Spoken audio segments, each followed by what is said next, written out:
vessel there. It's the Graham's Land expedition I was talking about, SS Curlew. Well, how can you possibly go on an expedition like that? It's really silly to think of things that are absolutely out of the question. Everything I suggest seems to be out of the question. Yes, well, in a year or two. Oh, a year and another year and another year. Dr. Gresford says I'm decidedly better, and I feel better. If you once heard me cough this last week, have you? Besides, I've put on weight. All the better.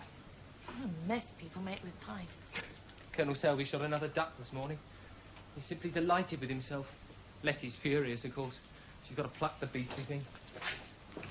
Oh, excellent. Still snowing. What's excellent about it? Lovely, lovely snow. And an east wind, too. It'll lie. Oh, we should be snowed up. No food, no coal, no oil. Iron rations my heart in. Yes, well, we've masses of coal. Too bad. I get so tired of the Devonshire lushness. It's enervating. I've often thought I should be a damn sight better if we lived in some sort of bitter, bracing place. Like Aberdeen. Oh, doesn't anyone want a historic gem on the edge of delightful Dartmoor? Well, that gives us a living, remember. There's that to be thankful for. Living? It's more like being buried alive. Yeah. Oh, go and get a couple of logs, will you? I say, were you by any chance losing your heart to Head Julius Winterhold? Don't be upset. Why not? He's got considerable charm, soft eyes. I like him. Will you go and get those logs? I'm not laughing. On the contrary, I'm delighted. Evening, Mrs. White. It's still snowing. Dreadful. Oh, Evelyn, I wonder if I might have a glass of hot water. Yes, certainly. Oh, Evelyn, you will see my hot water bottle is really hot tonight, won't you? But wasn't it hot last night? Not really hot, no. Oh, I'm sorry. I'm not complaining.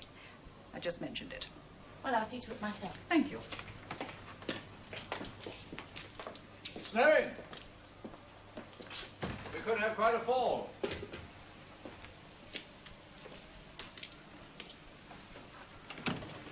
Oh, yes. And before tea, I put some crumbs out for the birds. Do you hear that? What is it? I thought I heard wild geese passing over. That's usually a sign of hard weather. This morning, I shot a duck. Oh? Why? I thought it might make a welcome addition to our diet. In a way, it seems curious to feed some birds and shoot others. Hmm? Yes, well, if one thinks of it logically, that is so. But, there it is. I was brought up to use a gun. A ogni uccello su un nido è bello. I beg your pardon? It's an Italian saying. Oh. Every bird thinks its own nest beautiful. Extraordinary race, the Italians. Almost anything, in fact, is preferable to a comical nest. Especially one where people smoke in the bathroom. I do assure you, Mrs. White, I wasn't accusing you, Colonel Selby. I know exactly who it was. It wasn't a man at all. It's one thing to face old age, and poverty, and ill health. It's a little hard to be condemned to lead a communal life with people whose education and upbringing have been so entirely different. Well, she wants to be near her sister. And then you know what happened to her in the war. She says she still gets nightmares in London. I used not to be so easily irritated. Now one notices everything so much more. For instance, every meal, Mr. Winterhalter pours that horrible brown sauce over every dish that comes to the table. Fish, meat, everything. It gets on my nerves. Just to see him stretch out his hand to the bottle seems to set my teeth on edge. It's very ridiculous, of course. I'm really ashamed of my ill temper, but when one has known independence, when one has lived all one's life among gentle people, here one simply has the privacy of an animal at the zoo. Oh, come now, Mrs. White. Come now. Please forgive me. I'm really ashamed of myself. In summer, one can spend a good deal of time out of doors or sitting in one's bedroom. Now the snow's come, we shall all be cooped up in here like dogs in a kennel.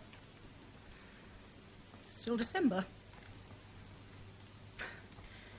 December. The winters here seem interminable.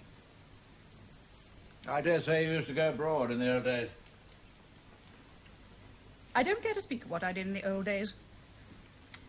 Or that was another life. Excuse me. Coming down thick as anything.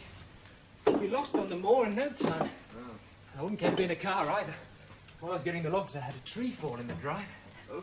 You talk as if you liked the snow. Liked it? Yes. Yes, I do like it. I don't quite know why, but I've always enjoyed stories of Arctic travel and exploration. I believe, you see, we should all live dangerously in some way. That only danger and hardship can give us spice to life in these days of organised welfare. Johnny, you won't forget what the doctor said, will you, dear? The latest theory is I talk too much. Soon I expect to be rationed to monosyllables. Excuse me. Poor boy. He talks of polar expeditions. He's not fit to do an ordinary day's work. Well, what do you think of the weather? Quite a change, isn't it? Anyway, it's snug in here, that's one thing. No, don't move, please, Colonel Selby. Oh, now, come and sit here, Mr. Winterhalter, and then the magic circle will be complete. No, thank you. I have a letter to write. Now, he says the snow reminds him of Vienna.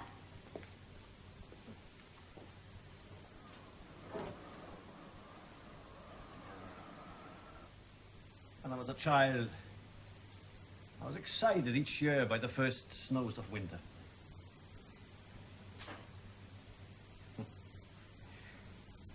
One woke up in the morning and there was in the room, I remember, a particular sort of light.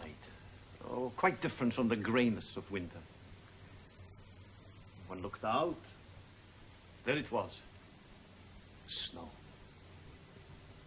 Whiteness everywhere. Yeah. I never got tired of seeing Vienna under the snow. Not even when the street cleaners were on strike and the water and slush came up to one's knees. That was in the old days, of course. The bad old days. Have a chocolate, Mrs. White. Oh, no, thank you. Oh, go on, I've got plenty. I don't care for chocolate very much. Colonel. Well, no thanks, I'm smoking. Mr. Winterhalter, then you'll have one. Oh, thank you very much. My sister in America sent these. No rationing nonsense there, of course. Oh, Ginger, I can't bear it. I'll quickly have another. I'm surprised you don't go back to Vienna, Mr. Winterhalter. It's quite peaceful there now, isn't it? Our troops are still there, aren't they? Oh, yes.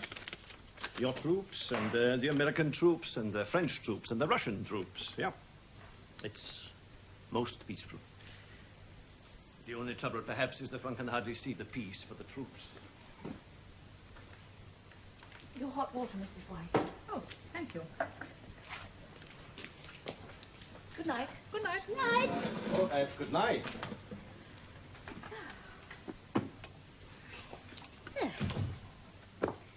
Now for a game of patience. I can't knit all the time. And it looks as if we're going to have to stay indoors quite a lot now.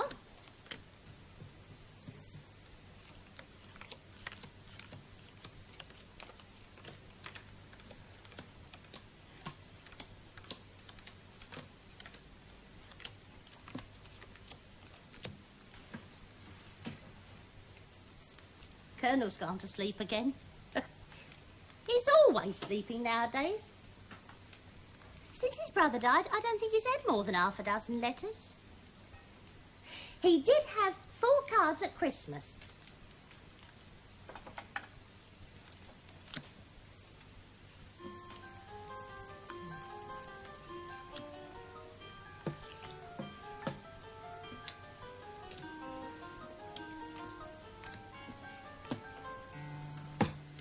Two red kings and 2 red queens. Now, isn't that a nuisance? There he is. DSO, MC, and all the rest of it. And all he can do is potter about by himself and feed crumbs to the birds. Ah! Blackjack at last, that's better. Good gracious. Yes, what is it? It's all right, Colonel. Don't be alarmed. It's only the front door. Though who could be ringing at this time of night? We do apologise for disturbing you so late at night, but we've had a slight accident Slight down the road. accident. We had a disaster. Quite simply a disaster. The car, we just... We are marooned and in this blizzard. Just look at us. Please come in, of course. Oh, thank you. Motorists. Their car's broken down. I expect they'll want to stay the night. What sort of people? Well, I only got a glimpse, but they looked rather smart. Furs and all the rest of it. Smart. How tiresome. Well, they'll have to come in here. We'd better make room for them. There's no need to make a fuss. There's plenty of room. Sit still, Colonel. I wasn't moving. Thank heavens! A bit of excitement at last. Excitement simply means we shall be rather more uncomfortable than usual, that's all. This is the lounge. Of course, we don't cater for many guests, especially in the winter. Lounge. Oh, but it's a most handsome room, and it's got a fire. That's everything, everything. Now, please don't anybody move on any account. Oh, how kind, how very kind. Donny, darling, come and thaw. I'd really resigned myself to freezing to death in the ditch. Yes, we were absolutely in a ditch, you know. We skidded into the side of that nasty little bridge down the road, and there we were, benighted in the snow. Imagine it. Oh, You couldn't see a yard in front of your face. How far we've had to walk, I couldn't say, and through an absolute blizzard. About half a mile. Oh, don't keep saying that, dear. Must be much nearer 3. And it felt like 10. Look, I'm absolutely soaked. As to I knew it was accommodation, snow. I said so at breakfast, but of course my husband had listened to the wireless. Cold winds with a chance of showers in the west. Oh, as I ask you, a blinding blizzard. Oh, now look at it. Simply monopolising the fire. It's really too bad. As to please accommodation, sit down, everybody, please. darling, you're interrupting all the time. No, I'm not, dear. What do you mean? Yeah, I was just going to say, we have one double room ready, though it's not a front room, I'm Oh, afraid. 4 walls and a bed would be the very height of luxury for us. Mrs. Daily. Mrs. Daly. Oh, and if we might possibly have a fire, even an electric thing or an oil stove would do. Oh, shall I ever get warm again? The question of the other room. Oh, my daughter will be happy in any little room, won't you, darling? Of course, Don't worry at all about that. The trouble is, the other rooms are in the part of the house we closed for the winter. I wouldn't care to put anyone in there tonight. I wouldn't like the responsibility. Tomorrow night, Oh, of I hope we course. shan't have to trouble you tomorrow night, Mrs. Daly. The young lady can have my room. I'll sleep on the sofa. Yeah, with pleasure. Oh, but how very, very kind and chivalrous. Helen, I really don't think... but I couldn't, ask... No, really. It's no trouble at all. It's just a matter of changing the bedclothes. Yes, but really, a terrible imposition. Well, I accept this gentleman's extremely kind offer on behalf of my daughter, and I do it on principle. Goodness knows there's little enough courtesy and chivalry in the world today. And it's entirely the fault of the stupid women who insist on discouraging it. May I say how extremely obliged I am to you. Mr. Winterhalter. Winterhalter, like the painter. Precisely. Yeah, like the painter. Tonetta, thank Mr. Winterhalter properly for his great kindness. This is my daughter, Mr. Winterhalter, Tonetta Landi. Thank you very much indeed, Mr. Winterhalter. And I've always pronounced it Winterhalter. Her father was Italian. They have such pretty names for girls. Oh, soup. Hot soup would be really delicious if such a thing were wildly possible. Bovril or tea. A Bovril or tea, Tony? Tea, please. Yes, and I shall have some tea, too. And some toast, I think, or a few biscuits, or a sandwich. Thank you so much. We are upsetting you, aren't we? My daughter will get the rooms ready. Then everything's arranged. And an hour ago, I thought we were going to have to sleep in the car. Oh, Robert, dear, you must phone the Maitlands. They'll be dreadfully anxious. Tell them we'll come along tomorrow for lunch. No, tea would be safer, perhaps. Well, that really depends on the weather, dear, and on how much the car is damaged. We can't stay here, dear. You can see it's quite impossible. It may be a question of force majeure. The roads may be blocked for weeks. Oh, don't be silly, dear. We were supposed to be going over for the New Year to some friends near Yelverton. The fact is, of course, one ought to stay in one's own home at Christmas. It's madness to move. Madness. Would you care to see your rooms? And what about the luggage? Oh, I'll take the suitcases. Help me, Tony. I'm not going up now. I must get warm. Yes, I'll just go and tidy up. Warmth. What an adventure. Do tell me, are you all staying here for Christmas? We live here. Live here permanently? Yes, Really? How amusing. But of course it does solve the servant problem, doesn't it? It solves quite a number of problems, more or less. It's very nice, very comfortable. I'm sure it's a beautiful room. Did you manage to carry some of your luggage? Oh, my husband did. Thank heavens he's immensely strong. What poor Renzo, my first husband, that is, would have done, I really don't know. Englishmen are reliable, at any rate, and one can't have everything in this world. I talk far too much. It's a dreadful habit. I've none of the traditional British reserve, but then you see my mother was French, so that explains it. I'm a mongrel. Mother's fixing some sandwiches. And so you're the son of the house. Yes. Quite an Adonis. I beg your pardon? Lovely. How old are you? I'm 22. I'll bring the sandwiches. 22. Oh, to be 22. Oh, there's nothing that the world can give like that it takes away when the glow of early youth declines in beauty's dull decay. Has he got a weak chest? Yes. I was afraid so. He has that heartbreakingly romantic look. Oh, Mr. Winterhalter, he's tidying his room manly. It's too fine. Oh, he's a lamb. I saw it at once. It would have been really unkind not to let him give up his bed. Nothing is more disappointing than to have one's chivalrous offers refused. I suppose he's a Jew. Just an Austrian, I believe. Ah, delightful people. Feckless and incompetent, but such dears. They ought to be preserved. The whole of Austria should be taken over by the National Trust. Pour out the tea, Tony, there's a dear. I'm not too strong. Oh, won't you all have a cup? Then hadn't we better introduce ourselves? I'm Helen Lancaster. Mrs. White? Mrs. Ashworth? Selby. Colonel Selby. Ah, so you are a colonel. I was right. Not everyone would have spotted it, but I flatter myself I never mistake a retired soldier. There's something about them. They look properly washed. Yes, I can see it all. The parade grounds, the polished buttons, India, Aldershot. Do you find it dull here? Well, perhaps you don't mind. Well, at my age, one's activities are necessarily somewhat limited. One reads, potters about, sleeps. Of course, of course. One ought to live quietly. Quietly and with dignity. I only hope I'm half as sensible.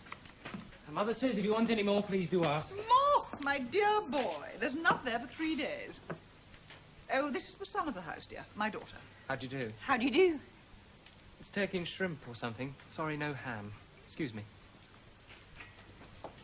Tu as vu le beau garçon? Oh, Mr. Winterhalter, what a shame. Just fancy putting you to all that trouble. Now, I insist you have a cup of tea and a turkey and shrimp sandwich. Really, it is no trouble at all. I hear you come from my beloved Austria. Ah, you know Austria. Oh, my dear man. How many times have I been to Vienna and Salzburg for the Mozart? But I wouldn't go back now. Not for all the money in the world. Now it's overrun by soldiery. Oh, poor, poor Europe. Où sont les neiges d'antan? If you would excuse me.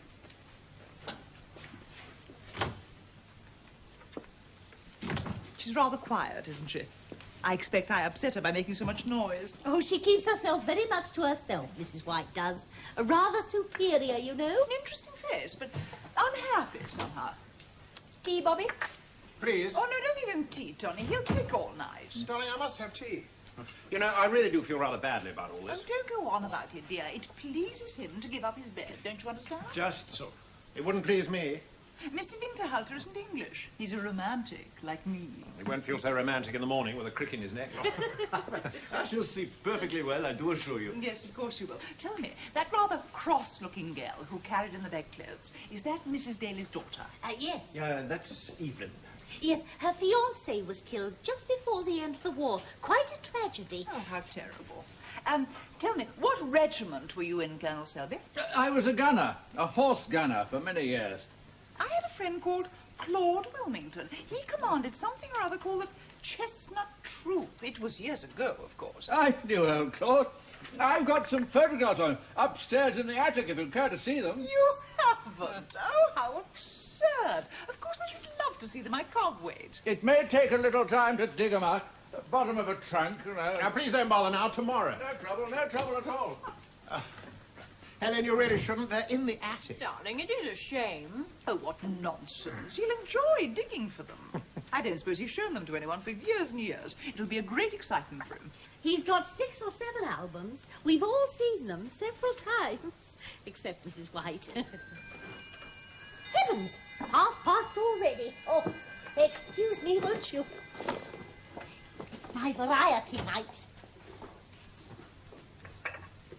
Oh, what night? What in heaven? Every Friday night she listens to some wireless program in her room. Oh, how amusing, aren't they?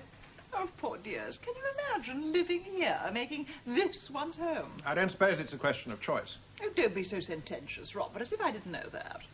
And you, poor Mr. Winterhalter, brought up in one of the most beautiful and civilized cities of Europe. No, no, it's too much. I won't allow it. You must find somewhere else to live, somewhere civilized. The Riviera, Paris, Florence. I shall make it my business to arrange it. Yes, I shall. One good turn deserves another. Tell me, how long have you been here? About 6 months. Oh, imagine it. I was rather ill, and the doctor advised somewhere quiet, so I came here. It's not too expensive, you know. How much? Darling. Helen! Are you saying Helen? I must know if I'm going to help him. Perhaps he doesn't want help. Oh, of course he does. Don't be silly, Tony. You don't mind me asking you, do you? Not at all. I pay 4 guineas a week. How much were we paying in that nice little hotel in Montreux? 2.5 guineas a day, each. We weren't. Oh, it's really scandalous. But you leave it to me. I shall think of something. I shall find a solution. It's most kind of you.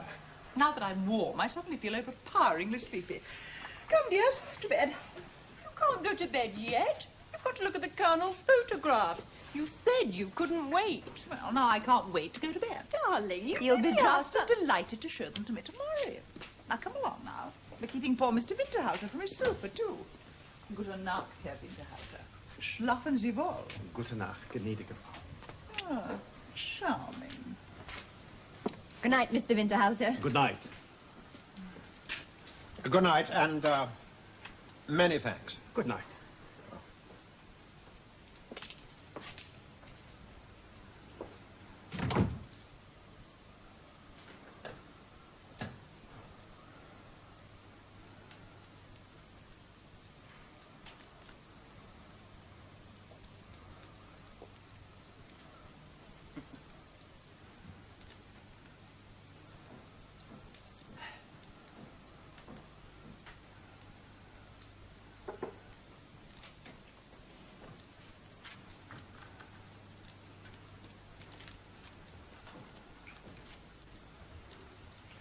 This is a nice windfall, I must say.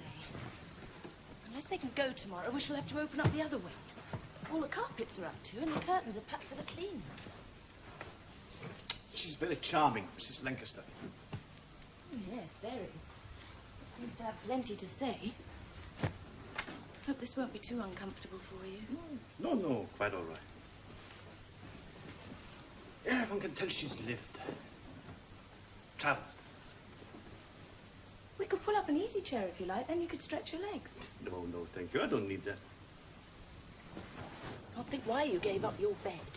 The girl could quite well have slept here. She's smaller than you and much younger. Oh, well, I was pleased to.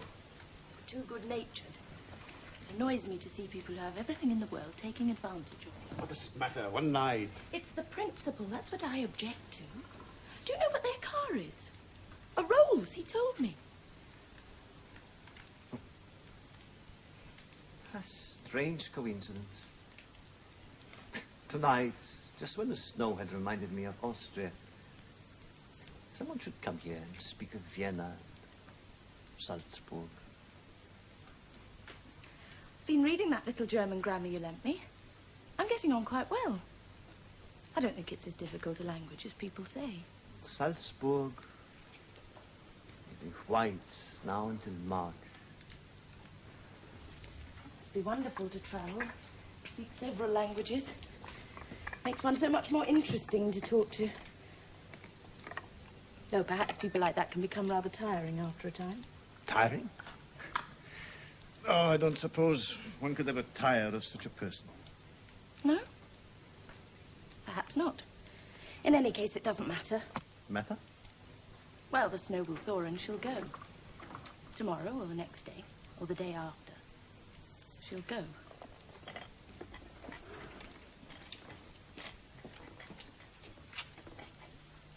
Gute Nacht.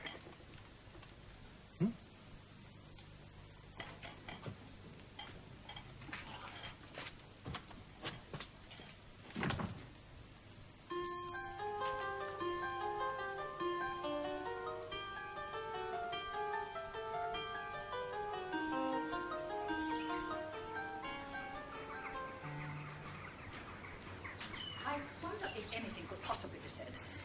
Last night, when I went up at the usual time for my bath, both bathrooms were occupied, and when one finally became vacant, there was no hot water left. Well, I'm afraid the only thing to do is to try to come to some arrangement with the Lancasters. Mr. Winterhalter didn't get his bath last night either.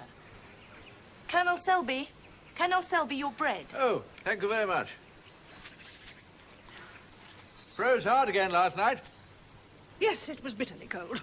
I should imagine the road's a sheet of ice.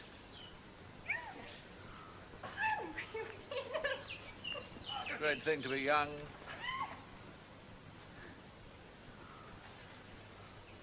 Mrs. Daly was telling me the commissariat question's going to prove difficult. The bread situation, for instance. They don't bake their own. Well, I said to her, now's the time to start. Make an oven of brick or clay, just like we used to in the army. One wouldn't mind about the bread so much if one could get a bath at night. There are too many people in the house altogether. Everything's at 6s and 7s. Well, they've no alternative. They're marooned. What I object to is the lack of consideration. Well, after all, this place is our home. Well, I'm afraid we're likely to be with you for a little time yet. The road's terrible. I doubt one can get up that hill, even with chains. Now, these statues and terraces, there's a suggestion of Italy. Yes. Yes, an interesting period architecturally. They're not, of course, so essentially English as the earlier ones. Elizabethan and Tudor. Yes, I'm insular enough to prefer them myself. I quite agree. My husband and I had a small Elizabethan manor house near Andover. Did you really? How very delightful. Yes, we were very fond of it. It was just the right size, you know, for a small family. At one time, I looked forward to ending my days there. Life teaches one not to plan too far ahead, doesn't it? Or at least, not to take one's planning too seriously.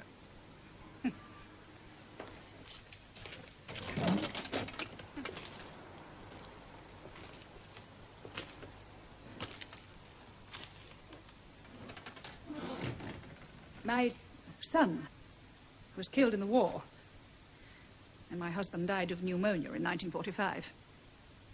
Much of his money was in business in the Far East, and a great deal of it was lost. Oh, my case isn't in any way exceptional. I quite realize that. At least I have sufficient money to live quietly here. The only thing is, it has been rather a surprise. It seems such a short while ago that I had a husband, a child, a house, money, servants, friends, and a varied and interesting life. One shouldn't talk about these things and complain. I do beg your pardon. Oh, please. Well, to listen to other people's misfortunes, it's so embarrassing. Have you been to the lake? Well, the rhododendrons and azaleas there are beautiful in the spring. I don't know whether you'll care to see a bullfinch. A bullfinch? It's over here. Johnny! Oh, confound it, she frightened him away. Ah, you frightened my bullfinch. He's only supposed to take the gentlest exercise, and there he is snowballing. And in this cold, too. Johnny! Johnny! Mrs. Daly, just like a couple of schoolchildren. He shouldn't be doing it, Mrs. Lancaster. He shouldn't, really. Oh, it couldn't hurt him. It couldn't possibly. Let them enjoy themselves. Let them laugh. Very well. Morning. Well, one should listen to what the doctor has to say, though. Never take doctors seriously. Oh, what about the car? Beyond a bent wing, I don't think there's any damage. Well, where is it? Have you got it? Got it? My dear, there's not the slightest hope of moving it without a tow, and the road's impassable for miles. Oh, but surely some. What does it matter? I'm beginning to like it here. We shall stay and make thorough nuisances of ourselves. And I shall brush up my German with Herr Winterhalter. Wer das nicht mit, Herr Winterhalter? Es wäre mir ein Vergnügen, gnädige Frau. Oh, do you know, I felt terribly guilty last night, Mrs. White. I believe Tonetta and I ran off all the hot water, and you never got a bath, now did you? It really doesn't matter. Oh, there, how dreadful. Such typical thoughtlessness. But I shall do penance. I won't have a bath for days. I am so sorry. The boiler's not very big, you know. Well, of course it isn't. Why should it be? The one we have in London is an enormous thing. You could drive the Queen Mary with it. Of course, it's wildly extravagant, but one must have hot water. Yes. It is one of the comforts of life. Must just change my shoes. Hope I said the right thing. She looks terribly reserved and sad. Now I should like a drink. Oh, is there any alcohol in the house? Oh, good heavens, we put all that champagne in the car. Why didn't you fetch it up yesterday? I did. Did you? I told you, dear, but you didn't listen. Yeah. Isn't that just like me? He does all the right things, and I don't appreciate it a bit. I don't even listen. Bless you. Why don't you shout at me sometimes? You'd like that, I'm sure. Oh, what a day. How I adore the unexpected. Like finding this place, for instance. And, of course, you're entirely unexpected, my dear Herr Winterhalter. Oh, what's your other name? Julius. I shall call you Julius. Or will it embarrass you? Perhaps we better save it for our tete-a-tetes. And you shall call me Helen. Helen. It's charming. It has its points. Sweet Helen, make me immortal with a kiss. I used to get a lot of that in the old days. Now, come and tell me all about yourself. No, you talk. I prefer that. Now you radiate such vitality. The old house seems to have come alive again. Even the sun shines the first time for weeks. Vitality. I've got far too much of that. I'm restless. If I can't go charging through the day like a train through a tunnel, I feel depressed and bored. Oh, surely not. What do you know about me? Nothing. I'm a shocking character, I warn you. And if there's any justice in the world, then I'm sure I shall go to hell for my sins. Hello! Oh, hello! We've had such a ridiculous time sliding down the hill on an old tea tray. Of course, I've ruined my stockings. Look! Oh, Tony, really? It's all right. Mrs. D was a bit grim, but Johnny was terribly happy. He was really enjoying himself. I'm going to try the lake if it freezes again tonight. Oh, you'll kill yourself, you silly creature. I know you will. Now go and get changed at once. All right. And you said I was silly to bring my skates. Are you flirting with Mr. Winterhalter? How beautiful youth is. Really beautiful. Isn't it sad to think we must all grow old and infirm and wrinkled and ill-tempered? The first time I ever skated at St. Moritz, I ran full tilt into the French charge d'affaires and sent him flying. He was furious at first, then he ended up by asking me to dine with him. Such a dear. But I don't want to talk about myself. I want to hear all about you. Tell me what you are. No, let me guess. A writer. No. A musician. Well, I used to think so. I played the piano. You did. And you're brilliant, of course. You shall play for us tonight, I insist. There is nothing I like better than the piano properly played. I know, I don't play now, not really. Why not? Oh, no. Not a bullet. The bayonet. Oh, how dreadful. Why do such horrors have to happen? It's really obscene. Oh, poor, poor hand. Oh, my poor Julius, your face. Helen. What's the matter?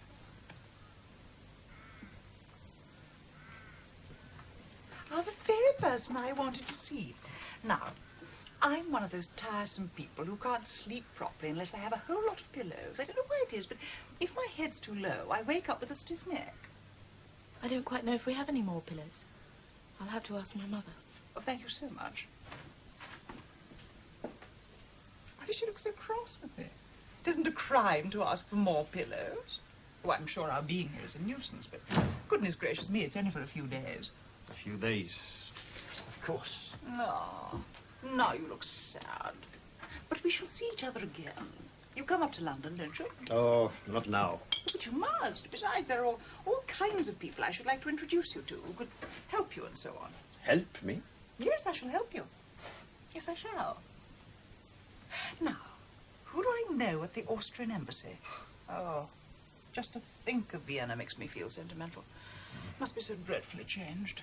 But Schönbrunn still there, and the Prater, and the Belvedere. Oh, yeah. You've been back? Yeah, I went back about 2 years ago. But you didn't stay. No, I couldn't stay. Too much had happened to Vienna and to me. Well, tell me, Julius, or does it make you sad to talk about it? No. No, I can talk to you. Well, the others don't know what it means. They just sit here all day knitting and playing cards and calling me Winterhalter. Winterhalter. No, I shouldn't complain. Everybody's very kind. After all, I am just a foreigner in England, a displaced person, but when one meets someone who knows something of one's country and one's language, well, then one feels grateful and excited and a little mad. Mad? How mad? Well, you know, for people like us, sympathy, understanding, they act like drugs. We become intoxicated. We begin to swell and swell in self-importance, like the frog in the fable, and to imagine all kinds of ridiculous things. You must be careful, please. Careful? My dear man, I've never been careful in my life. Tell me your dreams, Julius. Do you think I would laugh at them? Oh, if you were free. With you, I could begin life again. My existence would have meaning once more. Yeah, I would work. I would overcome all difficulties. I would throw my whole life and being at your feet for a smile, for a touch of your hand. God, what am I saying? Out of my mind.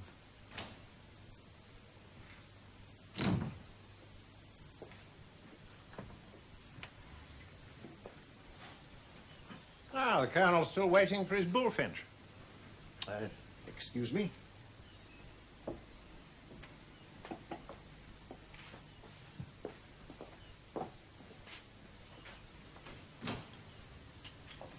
Robert, it suddenly occurs to me that tomorrow night is New Year's Eve. We must have a party.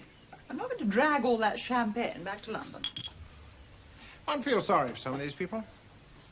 For an Austrian refugee, for instance, it must be very lonely, very dull. And what future has he? He can barely take his eyes off you. Of course, you've been to Vienna and speak a little German. He's simply entranced. I warn you, Helen. You'll have another broken-hearted admirer on your hands in a minute. Now, is it my fault, Robert? Do be fair. What have I done but shown the most ordinary friendliness? My dear, don't ask me what you've done. What do you do? When I meet nice, sympathetic, cultured people, I simply have to give sympathy for sympathy. No good, Robert. I really cannot stay on formal, polite terms with people I like. It's not my nature, and I can't do it. Heaven forbid that you should try. You think I'm immoral? You can't deny it. Immoral? Well, in a sense, perhaps. Yeah. Well, you know, I sometimes think that all really attractive, lovable and generous women have something of the harlot about them. Robert! Oh, I don't mean it offensively. Oh, isn't that delightful? Isn't that typical? I don't mean it offensively. And you're quite right, darling. You are absolutely right. I am a wanton, shameless creature, and I treat you quite shamefully. Aren't you tired of me? Aren't you sad you didn't marry some nice, virtuous, young, dependable English spinster, aren't you? Aren't you, darling? Helen. Nobody's looking. Don't be so respectable.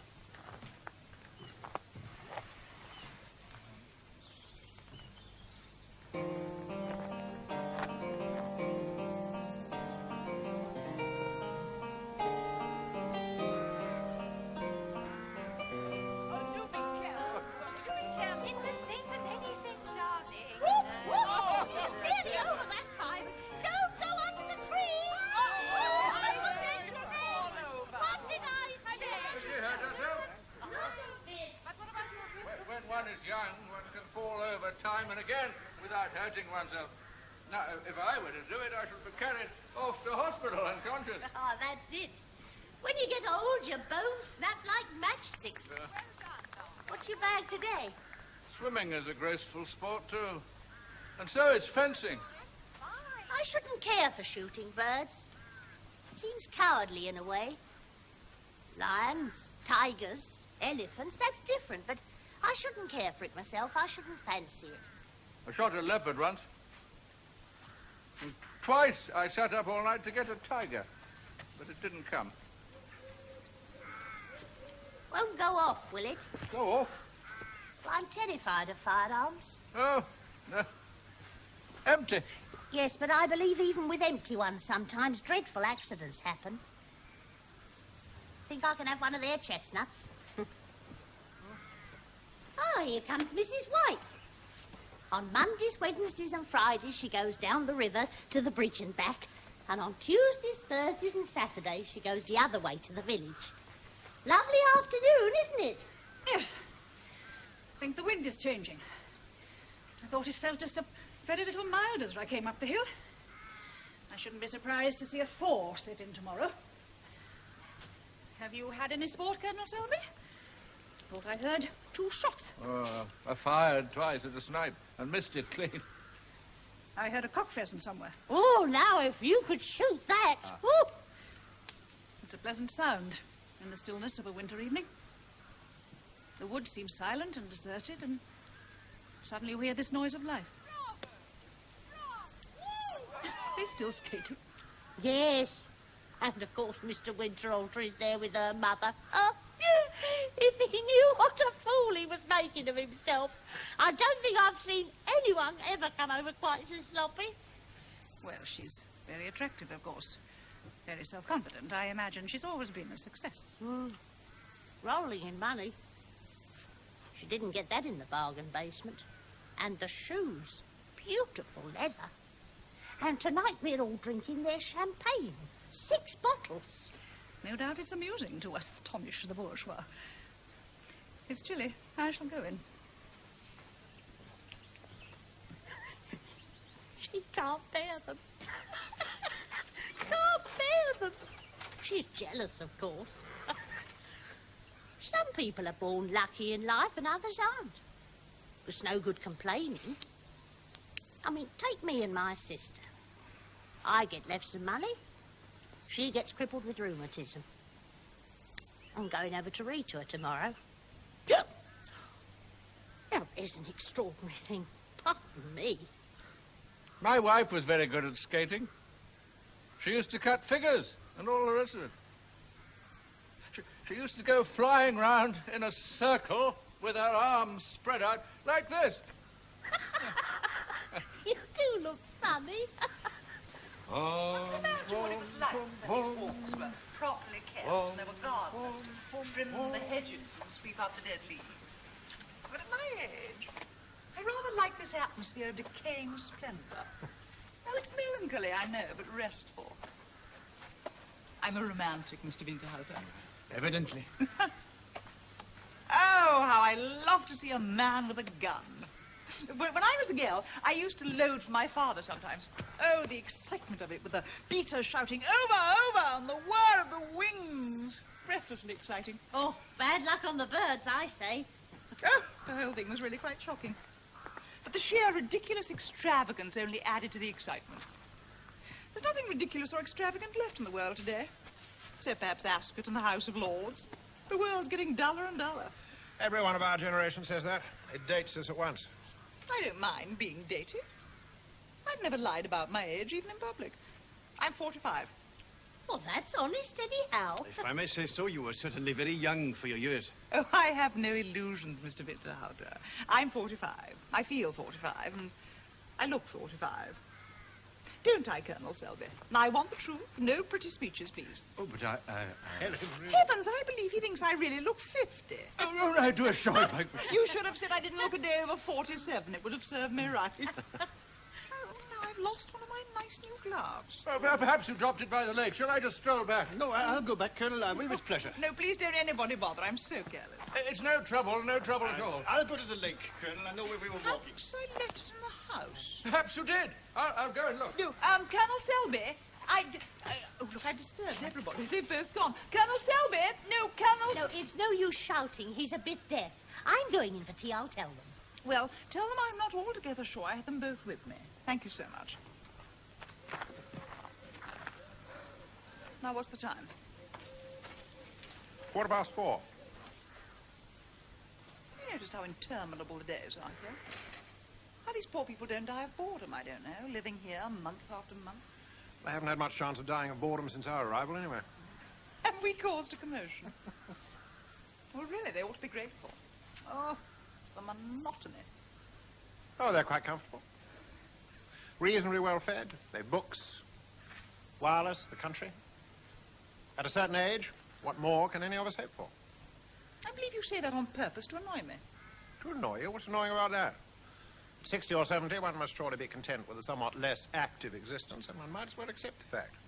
Well, I don't accept your facts. I don't accept them. Of course you do, my dear. I do not. Don't be silly, If Ellen. you think I shall be content with books and wireless sets and 3 meals a day, you're very much mistaken.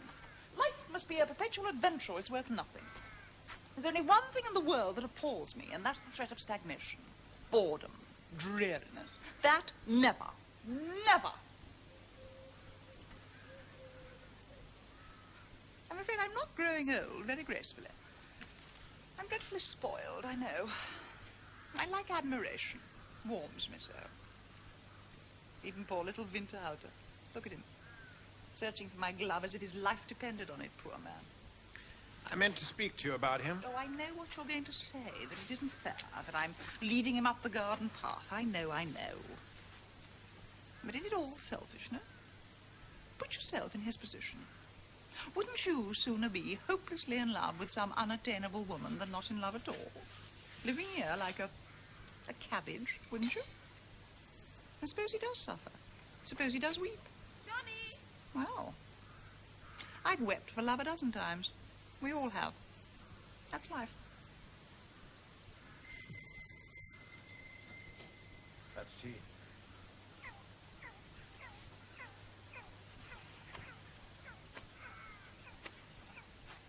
I should like to leave here tomorrow.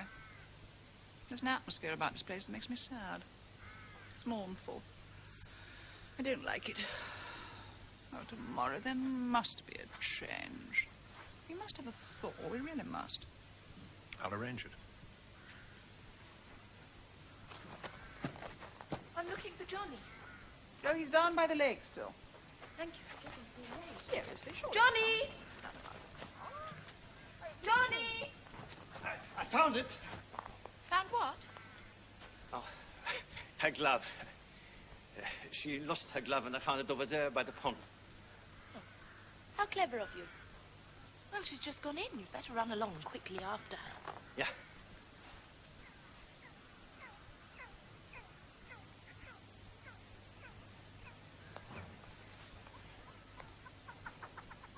You look so angrily at me. Angry? I'm not angry. But I am sorry to see you making such a fool of yourself. Is it very noticeable? Noticeable? Well, can't you see they're all talking about it and laughing at you? You never take your eyes off her. You follow her about like a little dog. You listen to every word she says as if she were a prophet, smiling and simpering. Well, why don't you say something? What do you expect, I should like to know? Don't you realize that in a day or two she'll go away and that she'll have forgotten your name before she gets halfway to London? She's only amusing herself with you because she's bored. That's not true. To imagine that she's really interested in you, it's so absurdly naive, so childish. And just because she's rich, just because she's elegant, just because she speaks half a dozen words of German and has been to Vienna, you're hypnotized by her. No, please. It's just that you're so kind, so sensitive. I can't bear to see you losing your head for a woman like that. And meanwhile, everybody laughs at you and despises you for being such a fool. I think I shall always hate the snow now as long as I live. Evelyn, I must ask you to mind your own business. You have no right to speak to me like this. No right? 6 months ago you were glad enough for me to speak to you, when everyone else ignored you or made fun of you. And now this woman comes along with her wealth and her continental glitter, and you discover that I'm just a dull, uninteresting creature who must be treated as a servant and mind her own business. Johnny! I'm not going to run up to him as if I were a schoolmistress. I can't help it. I can't help it. What can't you help, Mr. Winterhalter? Do tell me. Nothing. Nothing. Goodness, what's that? Is the house on fire? No, it's only Mother ringing for tea. She's madly punctual with meals. Yes, we're 7 minutes late. It's no use. I can't hurry. Johnny, Do be a dear and help me take my boots off. Of course. Aren't I spoilt and lazy? When did you learn to skate? Oh, ages ago. I was taught at St. Moritz. There's nothing in it if you learn as a child. I suppose to go to Switzerland and these places, it's pretty expensive. One needn't go to St. Moritz and stay at the best hotels. There are plenty of cheaper places. Why don't you come with us? I'm going at the end of January. I could teach you to skate in no time and we'd waltz together. Honestly, it's tremendous fun. I'd like to, more than anything in the world. But I don't suppose for a minute I should be able to. Why ever not? Well, you know, I'm supposed to have a weak chest. Last winter I was in bed for 4 months, and I'm not supposed to get tired and so on. Of course, I'm much, much better now. Johnny! Johnny! Yes, I'm coming. I'm not supposed to be out after 4. It's silly, isn't it? For the last 6 years, I've lived the life of an invalid. It's the most ridiculous sort of existence you can imagine. Oh, but dreadful. You know, I feel perfectly certain if I could get right away from here for a year or so, I'd soon be completely cured. I'm so tired of this place, Danetta. What I dream of is to go on some kind of polar expedition and live for a year or 2 years in the Arctic. If that's what you want, then I expect you will. I believe one only has to desire something desperately for it to just happen eventually. Do you really believe that? I'm quite serious. You talk like somebody from another world. For us, Switzerland's about as accessible as the end of a rainbow. But why? Is it money? Partly. It's just the way things are in this house. Suppose I lend you the money. Say £50. £50? For that matter, I could give it to you without noticing it, if you'd accept it. Give it me? Why not? I'm rich, you're poor. It seems quite natural. It's not natural at all. It's simply quite unbelievably kind and out of the question, of course. A loan, then. You can pay it back. Well, when you can. I'd like you to come to Switzerland. Yes, but Johnny, dear, the time, didn't you really call? My fault, Mrs. Daly. I was keeping him. I've been trying to persuade him to come to Switzerland with some friends of mine next month. Switzerland? Well, really, I think that's a matter for the doctor to decide. I should be very glad to lend him the money if it would help. So easy for me. Well, that's very kind of you, but of course we couldn't consider that for a minute. Tea has been served for the past 10 minutes, Miss Landy. I'm sorry. I didn't mean to interfere. It's just an idea. It's really such impertinence of people, just because they have money, to think it gives them the right to arrange other people's affairs. She meant it kindly. What does that chit of a girl know about your health? Has she nursed you for months on end and taken the very best advice that money can buy? It's so hurting when one has tried one's best to do the right thing. When one has worked and saved to have an ignorant girl come along with her grand ideas, offering money as if she were a duchess. Haven't I always done my best for you, Johnny, haven't I? Yes, Mother, yes. Now, for goodness sake, don't let's talk about it. It was only an idea. If the doctor thinks you should go to Switzerland, then go you shall. Whatever sacrifices we have to make. But you know what he said, dear. You must live quietly. You must rest. You must go to bed early. And what would it be in Switzerland, I should like to know? Drinks and dances and staying out late, and then you'd come back ill again and have to spend half the summer in bed. Just be patient, dear. Try to be content to live quietly, Johnny. Oh, live quietly, yes. But what for? In God's name, what for? To creep through the world in cotton wool, never to put one's nose outside to smell what life is like, to have one's whole existence regulated by a dumpy little doctor with a threepenny thermometer. If that is the only life I can look forward to, I'd just as soon not live at all! Johnny! Oh! Johnny! I'm sorry. I didn't mean it. It was just an explosion. Now, don't cry, darling. I was only joking. But I'll be patient. You'll see. I'll be patient.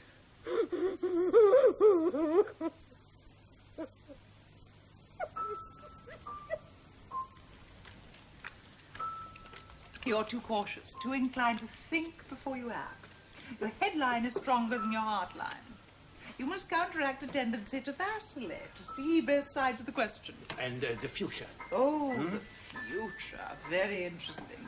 Robert, dear, we're all dying of thirst over here. Do pass the bottle, please. Just a minute, darling. Heavens, if I drink any more, I shan't be able to tell one god from another.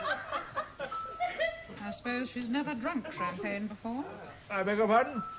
I can't shout it. Firstly, I'm ready for bed. Oh, no one's going to bed until midnight. Robert, dear, poor Mrs. White has had nothing to drink all evening. You do like champagne, don't you? I should hardly have drunk 4 glasses already unless I liked it. Johnny, dear, it's very late. Mrs. Daly, a glass of champagne. No, thank you very much. I'm afraid wines and spirits don't agree with me. Just a little longer, Mrs. Daly. It is a special occasion. Very well. Just a little longer. I've never felt better. I should take to drinking champagne regularly. She talked about wines and spirits as if we were offering her a grocer's port. I've had too much already, you know. Well, for once. You're very quiet, but you know how to get your own way. What makes you say that? I saw it in your hand. 2 hearts. 2 hearty-tarty. I shall fall asleep if we don't finish this rather soon. Allow me to mystify you. Select a card. Now, no card tricks, dear boy. We're playing bridge. Rise and shine, Miss Landy. Rise and shine, dear. Oh, rise and shine, these extraordinary Barragram expressions. 3 clubs. I see a change in your fortunes, followed by a series of journeys. Yeah? We are none of us presented with happiness on a plate, you know. We have to pursue it constantly in spite of all obstacles. Just as a huntsman will plunge into a dark forest in pursuit of his quarry. I think that's extremely funny. Not as funny as you think, my dear girl. There's a sound philosophical truth behind it. Mother always starts getting philosophical about this time of night. Quiet, Tom. I don't know why it is that everyone appears to be sceptical of my powers. I've been told more than once that I'm decidedly psychic. I believe in them. Oh, yes, he believes in them, Mrs. Lancaster. He's swallowing every word, aren't you, Mr. Winterhalter? Quite spellbound. Evelyn, please. Tell me something now, Mrs. Lancaster. Tell me something really wonderful. I'm going to marry a beautiful young man with 2,000 a year and live happily ever after. Oh, it's an interesting end. I should say, your character's full of strange contradictions. Your personality is complicated. Oh, imagine that. I should say you had some kind of disappointment about, 5 years ago. There's something like a scar on your heartline. I don't believe you can see all that. You've been talking to Mother or Johnny. My dear girl, if you don't believe me, why ask me to read your hand? Oh, no, do go on. I'll believe anything you say, really I will. But don't tell me about the past. Oh, that's so dreary. Tell me about the future. When you're young, only the future's interesting. When you're 60, the future's either boring or rather frightening. Don't you agree, Colonel Selby? The Dormouse is asleep again. Your line of life's strong. I see no sign of serious illness.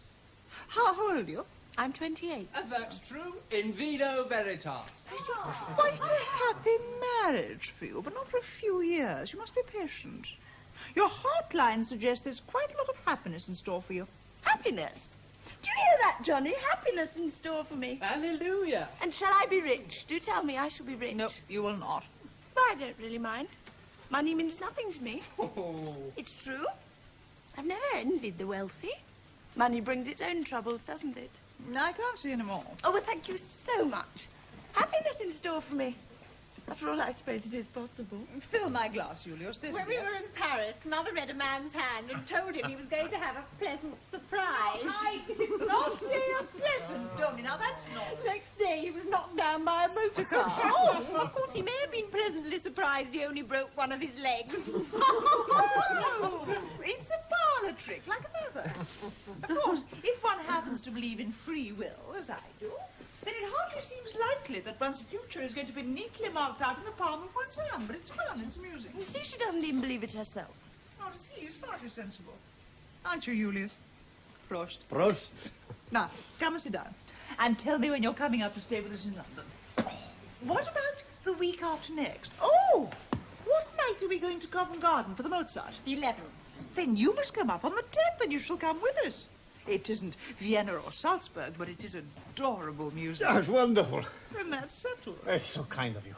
kind. Oh, it'll be wonderful. And we'll poke round the art galleries together and be quite bohemian. It's not kind, you know. I beg your pardon? Playing with people's hopes and dreams. You shouldn't do it, Mrs. Lancaster. My dear girl, what nonsense. Oh, you're strong. It doesn't matter to you. For most of us spend all our time trying not to hope for what is quite unattainable. Trying to be content with what we have. It's not kind to make us dream of the waters of the moon, of all kinds of happiness that are quite out of reach. Why do you come here to disturb us all? Then. She's overexcited. Oh, you think you're going to Switzerland, don't you? And Mr. Winterhalter here thinks... I don't know what nonsense he thinks, something ridiculous. Evelyn, please. And I'm to be married and live happily ever after one day. Such splendid futures are waiting for us all. Next year, sometime, never. I think perhaps she should go to bed. Why don't you just leave us alone?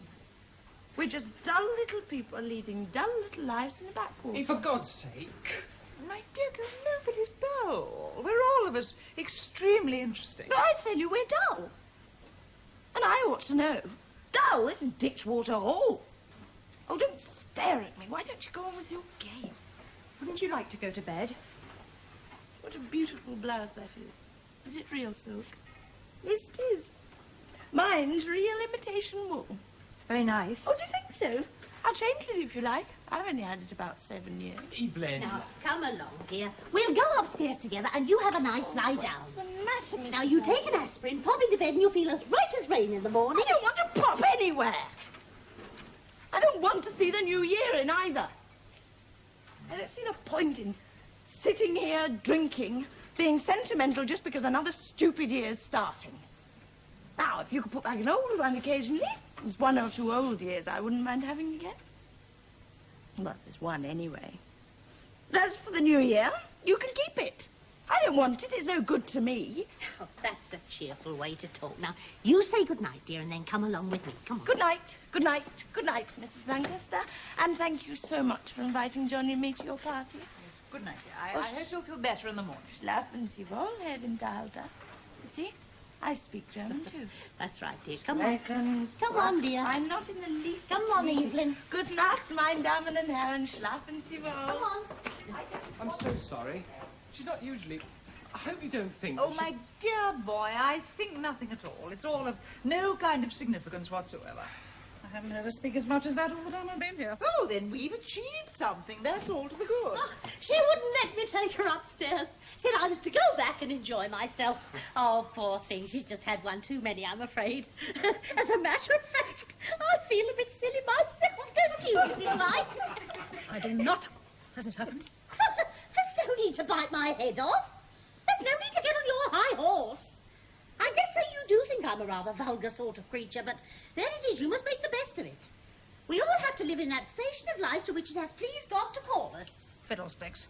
It is not fiddlesticks. Pass the wine, Robert. There's a dear. I quite agree, Mrs. Ashworth. The rich man in the castle, the poor man at the gate. Each has his place in the scheme of things. That's all very well for the rich man. It's all very well for everybody. Suppose you'd been the daughter of a poor Neapolitan laundress. I should have accepted the conditions of my birth. I should have made just as good a washerwoman as anyone else, just as good. And probably I should have contrived to have got myself kept by a wealthy spaghetti manufacturer. I should have been perfectly happy and content, and certainly I should not have sat about feeling sorry for myself. I don't know whether that remark is intended to suggest that some people here sit about feeling sorry for themselves. I'm suggesting nothing. I merely state that I would never have been aimless or hopeless, whatever the circumstances. One who never turned his back, but marched breast forward, never doubted clouds would rise or break or whatever it is. I've always admired Browning. Tiresome old ranter. Well, it's a question of one's outlook on life. Yes, dear, you can fill it up. And give Mrs. White some, too. I'm sure she needs it. Outlook is affected by experience.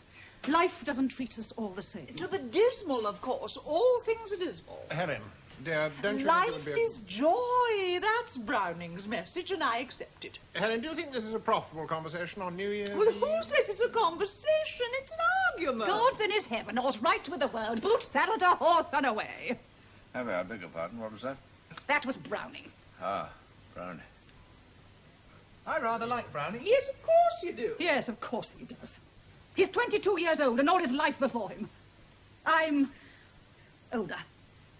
I naturally prefer something a little more adult, shall we say, something that gets rather nearer to the heart of things. Oh, you assume sadness is at the heart of things, whereas I see gaiety. That's the difference between us. Oh, it's not the only one. Our circumstances are hardly similar, are they? You're still young enough to live for the future. I'm not. One day you, too, may be left only the pleasures of recollection.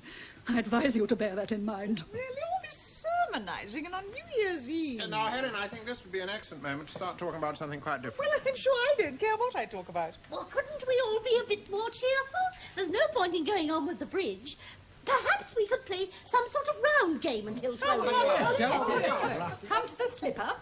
She never agrees with anything I say. Round games are an abomination. Well, that is just your opinion, if you'll excuse me saying so. No bickering. Please, this is New Year's Eve. We should all be friendly. Well, I want to be friendly. It's her. Colonel Selby. Yes, what is it? You're snoring. Oh, was I? I'm most frightfully sorry. Why shouldn't he snore? Go on snoring. Nobody minds. Let's all snore. I've never seen her like this before. What's the time? It's 5 minutes to midnight. In 5 minutes we shall stand on the threshold of a new year, my friends. Well, it's been a very jolly evening. Oh, jolly evening. Hasn't been conscious more than 10 minutes. Oh, let's make a noise. Turn on the wires. It's Yes. all life and gay. Well, I haven't danced for years. I know I've tried.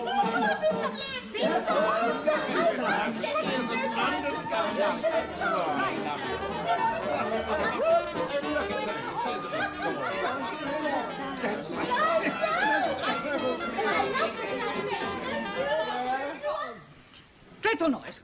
Quite dreadful. Really?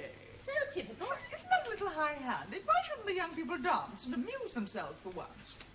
I've no objection to them dancing, but I do object to that vulgar, ugly noise. Well, how can we dance without Oh, music? do try to be a little understanding. Didn't you like to dance when you were young?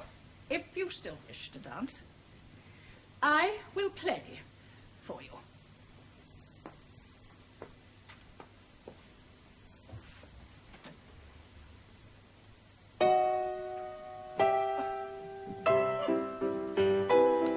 Now dance if you want to.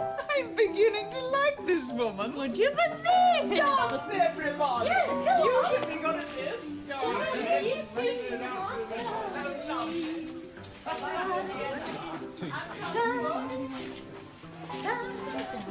I'm afraid we're keeping you from your bed, Colonel. It's not so much my head as my digestion. It's always the same after stroke.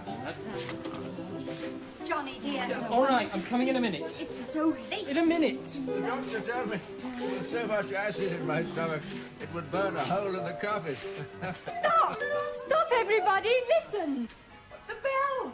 The bells are ringing out the old year. Glasses, everybody. Where are the glasses? That's right. Anybody need a Glasses, everyone's got it. Champagne. Midnight. Hail and farewell. May the new year bring you all nearer to your heart's desires. She always makes a speech on New Year's Eve. Shh, shh.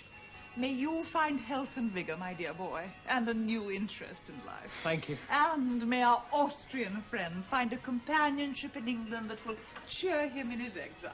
Thank you. Thank you all for your kind welcome to us. And now let us all raise our glasses and drink to the future. Ladies and gentlemen, the new year. The new year. Yeah. Oh! Join hands, everybody. No, lang syne. Now, this probably is absolutely nothing at all beautiful.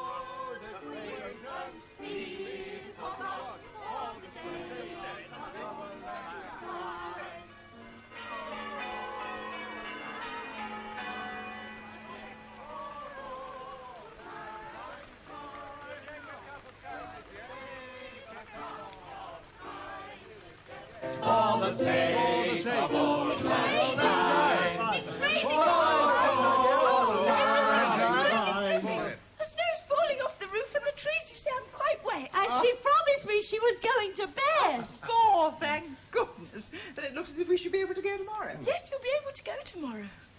Oh, delightful. Oh, speed the parting guest. Oh, no, Why I don't you didn't go to mean- bed? You're spoiling everything. Oh, she didn't mean to be rude, I'm sure. Johnny, dear, bedtime. It's all right, Mother, all right. For God's sake, go to bed, will you? Thank you so much, Mrs. Lancaster. Thank you, sir. I'll see you before you go. Of course. Good night. Good night. Good night. Good night. Good night. Oh, well, I did enjoy myself. I really did. Good night. Good night. Good night, Mrs. Lancaster. I'm so sleepy I can hardly keep my eyes open. Bed, Robert, dear. Yes. Oh, stop being so busy.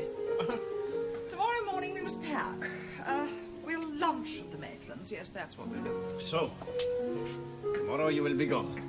Oh, but we'll see you again. I hope we'll see all of you whenever you're in London. Do drop in. We're just off Grosvenor Square. Now, where's my bag? Oh. Oh, thank you. Good night, Colonel Selby. Don't settle down. You'll drop off to sleep again. No, I'm going Good straight to night. bed. Good night. Oh. Good night, Mr. White. She's funny. She's such a character.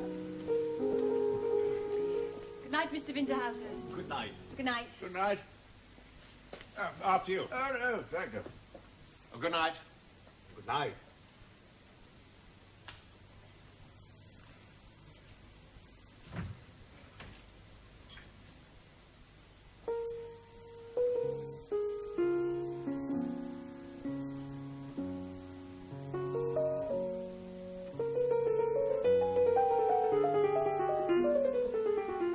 Perrier Jouet, 1947. I must remember that. One day when I'm engaged to my handsome young man, I shall make him take me to a restaurant and I shall say, I want a bottle of Perrier Jouet 1947. Oh, poor young man, whatever would he say? Perhaps I should just sleep with this one under my pillow. Lovely, lovely Perrier Jouet 1947. Good night. Good night. Poor, silly Mr. Winterhalter.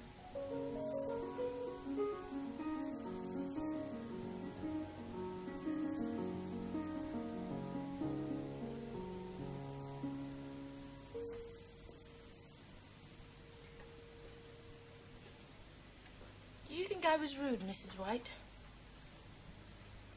Didn't mean to be. Or did I, perhaps? I don't know. In any case, I'm glad they're going tomorrow. You can say what you like, it's hard not to be envious of the rich and successful. The girl is beautiful, isn't she? She glows with happiness. My face is beginning to get quite lined and I'm not yet 30. Do you think life is unfair to some people? It's stupid to talk like that. Life isn't fair or unfair, tragic or comic or anything else. Life is life. That's all. I must accept it. I like Chopin. Do you know that sad little prelude? All on one note.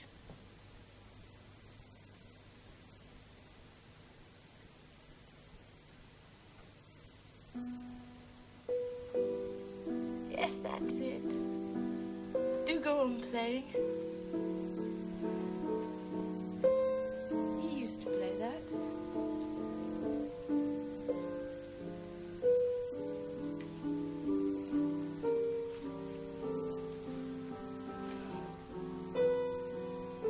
Oh, I wish I could sit here like this forever.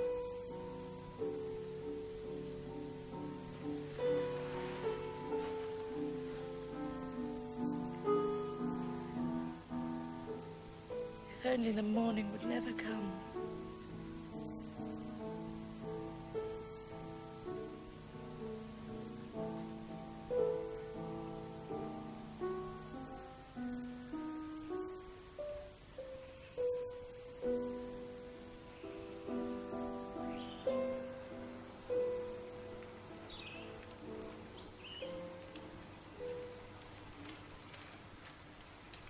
So typical of Devonshire. adventure, isn't it?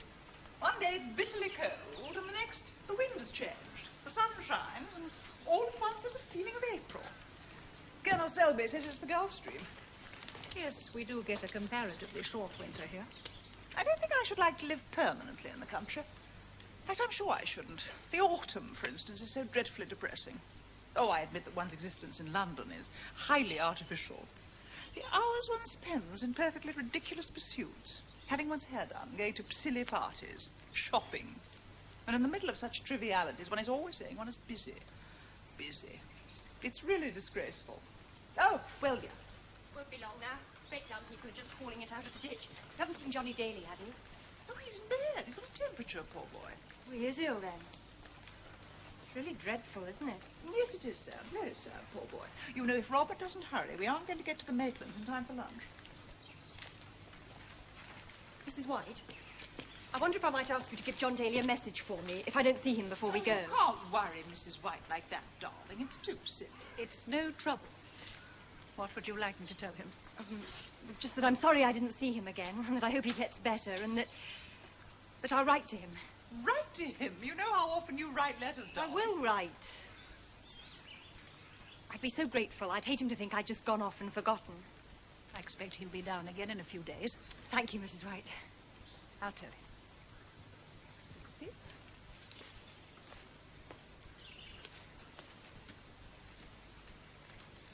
I suppose you think I'm in love with him. Well, I'm not, really. You would be quite natural, but rather unfortunate. So we shall find something a little more suitable than John Daly for you, dear. Yes. Some really classy young man with heaps of money. A guards officer, for instance. Something rather slinky on the stock exchange. Silly girl. These people make me feel guilty. We seem to have so much and they so little. Do you know who lights the fire in the mornings and sweeps the room out before breakfast? Evelyn Daly. She's done it every day for years, and I suppose she'll go on doing it. I've never lit a fire in my life. My dear child, there are hundreds and thousands of people doing precisely the same thing all over the country. I'm sure it's most disagreeable, and I'm extremely grateful I haven't got to do it myself. Is that all? All? What else can one say? What else can one think? We must take what we're given and be thankful. I feel I should like to do something. Well, do anything you please, dear. You'll probably get no thanks for it. Oh, don't be so superficial. Don't speak to me like that, dear. I don't like it. You're a little too young to know quite what you're talking about. Silly child. I'll go and finish my packing. Such a difficult age, when they're just growing out of childhood. So serious. Perhaps I brought her up in too sheltered surroundings, but what is sadder than to see children brought face to face with misery when they ought still to be laughing and playing and singing? No. She'd like to take the whole hotel under her wing, poor child. Well, I'm sorry, of course, but one must be reasonable. Yes, one must be reasonable.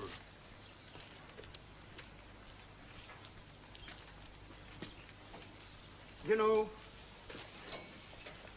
I think it would be best for me and for you if I were to decline your kind invitation. Oh, what nonsense, Julius. Of course you're coming. It's quite settled. The only difficulty is the dates. Now, Robert reminded me that we've got some friends coming on the 10th, and then we're going away, so it'll have to be a little later on, say in early March. What I will do is write to you near the time, and I won't take no for an answer. You smile as though you didn't believe me. Do you think I'm insincere? No. You're very kind, but, well, I don't think I should like to come to your house. But I have another suit, but it's even older and shabbier than this one, and I have no evening clothes. I should feel out of place, you understand? Oh, what nonsense. Of course you wouldn't. And what do clothes matter? Oh, not much, perhaps, except that they remind me that I am what I am, a homeless refugee receiving charity. Oh, now that's being touchy and silly. Yes, well, perhaps I am rather touchy and silly nowadays. That's true, and that's so boring for other people. Don't you see? There are some friendships that should be short and sweet, and then melt away like the snow. Look at me, Helen. You're an honest woman. Will you really be disappointed if you don't see me again? Come. You're not afraid to tell me the truth. Dear Julius, I shall always have a special place in my heart for you. Whenever it snows, I shall think of my little Viennese friend in Devonshire. Thank you. That's the whole art of friendship, to know when to kiss and part. Ah, here's our sportsman. And what's your bag today? I didn't shoot anything today, I'm afraid. There was some nice snipe about, but they were all too quick for me. It's a reflex action, you know, snipe shooting. Depending on the coordination of eye and hand. One ought to be able to go bang, like that, just bringing the gun straight up onto the target, so. Oh, it sounds too difficult for words. Oh, it's an act, that's all. But of course, at my age, one reacts too slowly. The brain doesn't send its messages rapidly enough to the muscles. The poor old muscles are a bit stiff and slow. The engine is running down, as you might say. Yes. Yeah. Yes, it's a young man's game, really. Sure, it's a nice walk. The great thing is to enjoy nature. After all, one doesn't want to kill the birds, really. I put one foot into a sort of bog. Oh, I should think you did. Mother says, are you staying for lunch, or would you like sandwiches? Oh, how kind of her, but we're supposed to be lunching with some friends at Yelverton. So goodness knows when we shall get there at this rate. Oh, I see.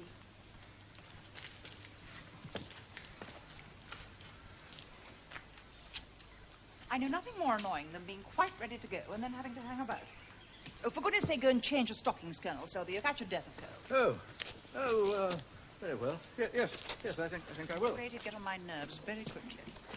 Is your mother anywhere about, Miss Daly? Yes, I think she's in the kitchen. Oh, thank you.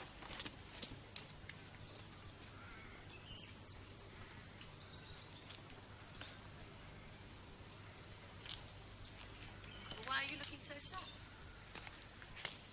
We'll be seeing her again soon. You're going to stay with them in London, aren't you? I heard her asking you. Well, I'm sure you'll have a very gay time. I suppose you'll want to come back here again. We shan't be smart enough for you. But to tell you the truth, I shan't care very much if you don't. I think I was happier here before you ever came. Much happier. Fancy caring for somebody who falls madly in love with the first middle-aged woman who comes along. Please. Then it's true. I'm sorry. Believe me, I'm sorry. I don't want your sympathy. I want nobody's sympathy. Just leave me alone, will you? There's a good girl.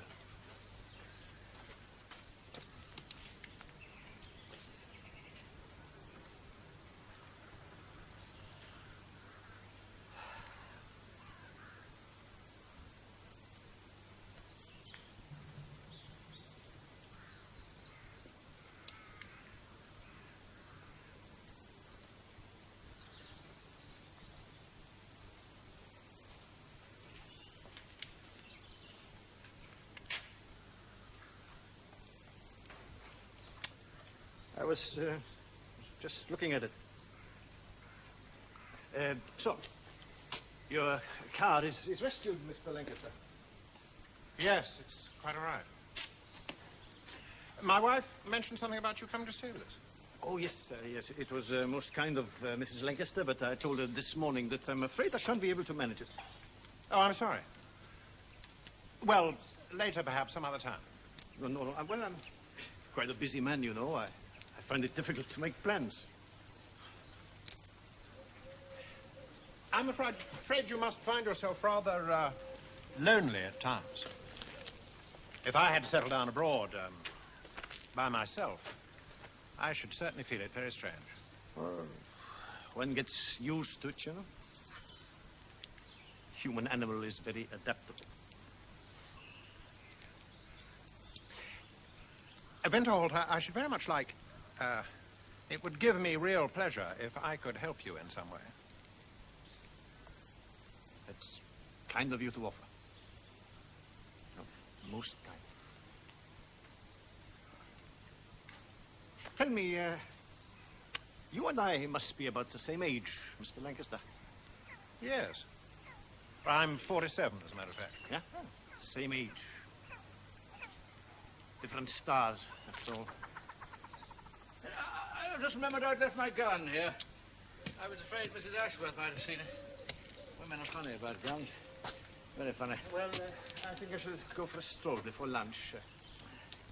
If I don't see you again, goodbye, Mr. Lancaster. Oh. Well, goodbye, Winterhalter, and, good luck. Thank you.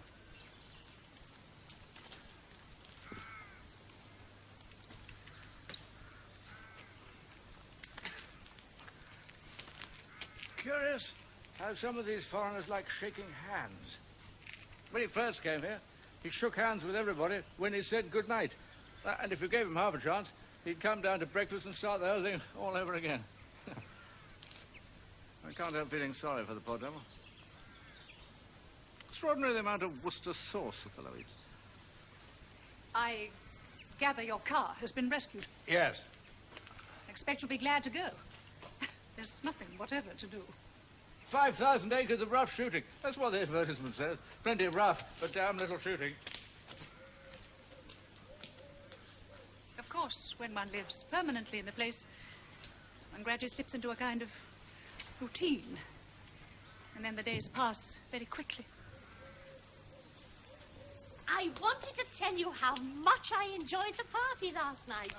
Last year, we were all in bed by 10:30, and I remember waking up at midnight and hearing the bells. It was only the new year coming in, and suddenly I felt so sad I could have burst into tears. Silly. Mrs. Lancaster says she's ready for you to take the suitcases. Oh, thank you. Excuse me. I don't expect you and your mother will be sorry to see them go. Must have made a lot of extra work. Oh, the work doesn't matter.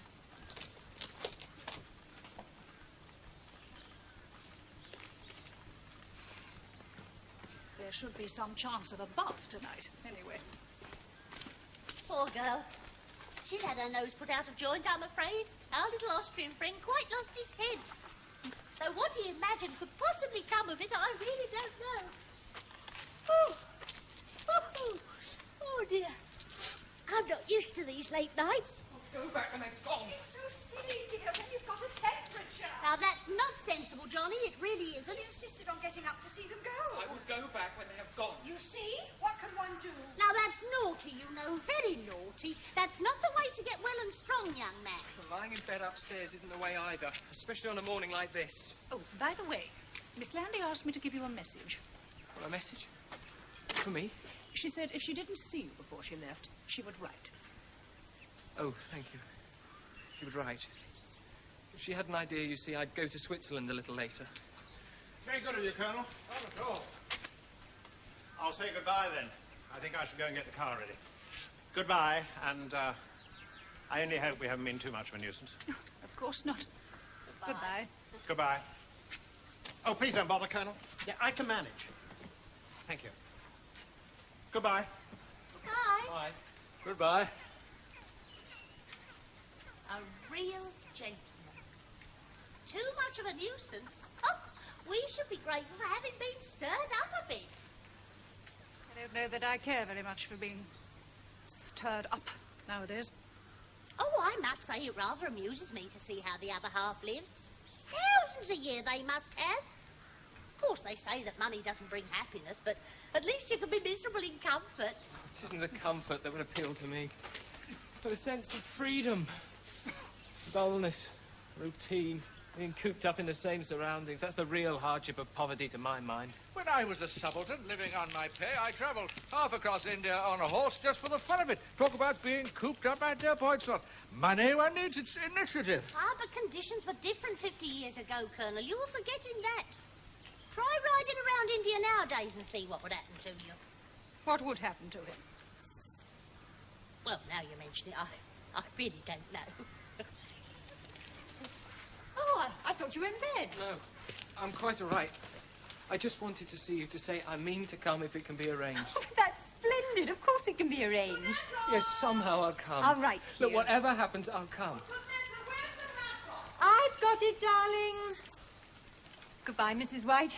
Goodbye, everyone. It's been such fun. Goodbye. Can you manage? Yes, of course. Yeah. We appear to be going at last. And what a beautiful day we're leaving behind us. I quite envy you all living in such a place. Envious. Yes, I mean it. If only I could settle down in the country and cultivate my garden and watch the seasons change. It's the only dignified way of living. Well, we must rush. We're shockingly late as it is. Goodbye. Goodbye. Bye. Oh, where's Mr. Winterhalter? He went out for a walk. Ah, well, will you tell him that... no. Just say goodbye to him for me, will you? Goodbye. Goodbye. Goodbye. There. They've gone. Today's Wednesday. I came on Saturday. 3 days and a bit. I can't help laughing when I think of last night. Oh, that poor girl. Nearly 1 o'clock. Oh, I make it 10 too. You're a bit fast. I checked it last night. Well, it doesn't matter. We're none of us catching a train. Ah, here he is. Now the party's complete. Mrs. Lancaster asked us to say goodbye to you for her. Ah, thank you very much. That's most kind of her. Last night I heard her inviting you to stay with her in London, didn't I? I hope you'll go. I should like to know what sort of establishment they keep. I think that was just one of those invitations that one makes late at night. Yes, I shouldn't wonder. We shan't often have another party like that here, that's certain. Well, forward.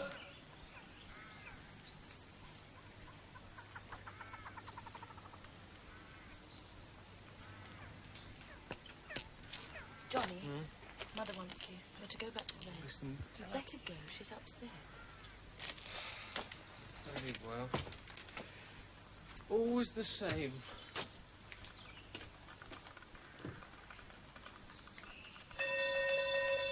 Lunch. I hear a welcome sound. He always says that. I hear a welcome sound. Do I? You don't notice it, perhaps, but you do. Doesn't he, Mrs. White? Well, we all have our little pet habits. That's true. After you, Mrs. White. Oh, no, please go on. This always happens, doesn't it? I say, after you, and you say, please go on.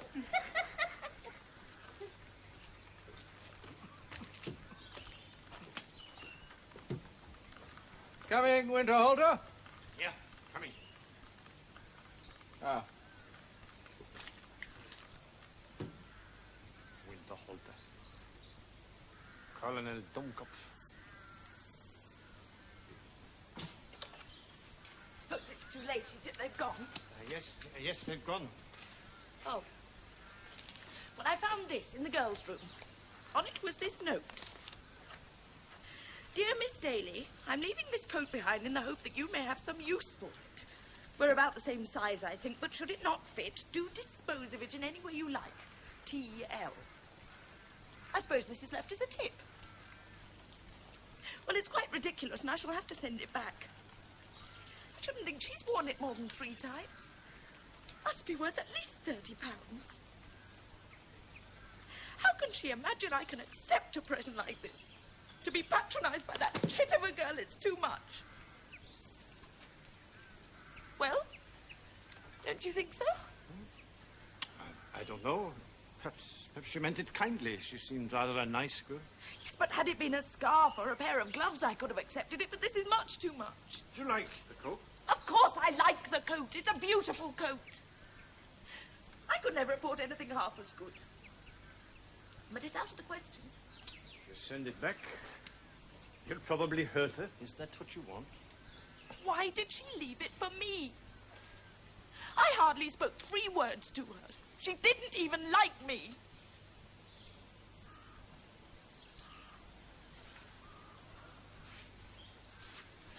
Oh, I don't know.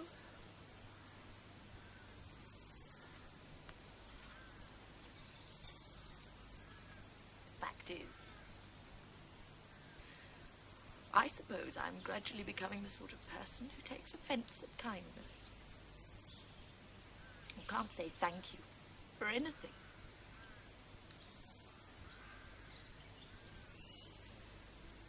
One's unhappy. I'm disappointed for a long time. One's heart seems to shrink, so there's no room left in it for gratitude or pleasant feelings.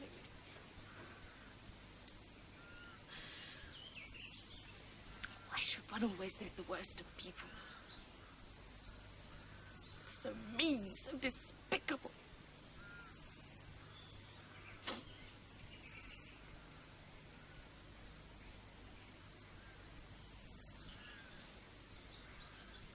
I shall keep it. And I shall sit down and write as nice a letter as I possibly can, thanking her for her kindness and generosity. Try for once to be a little generous myself.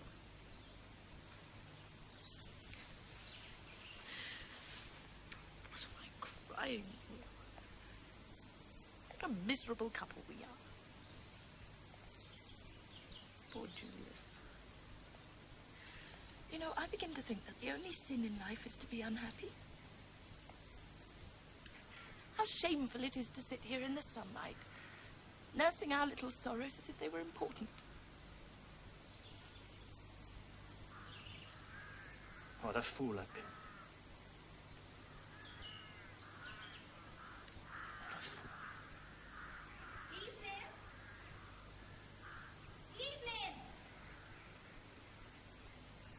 Never mind.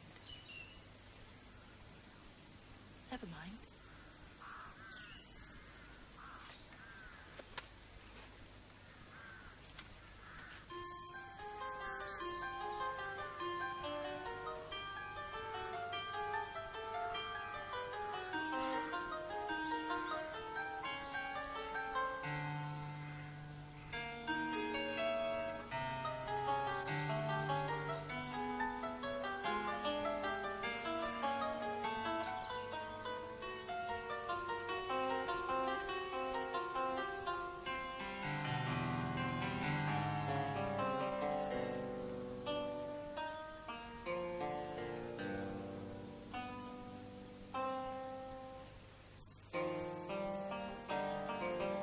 Penelope Keith is now appearing at the Queen's Theatre, London, in Hay Fever, and Richard Vernon is appearing in Pack of Lies at the Lyric Theatre, Shaftesbury Avenue.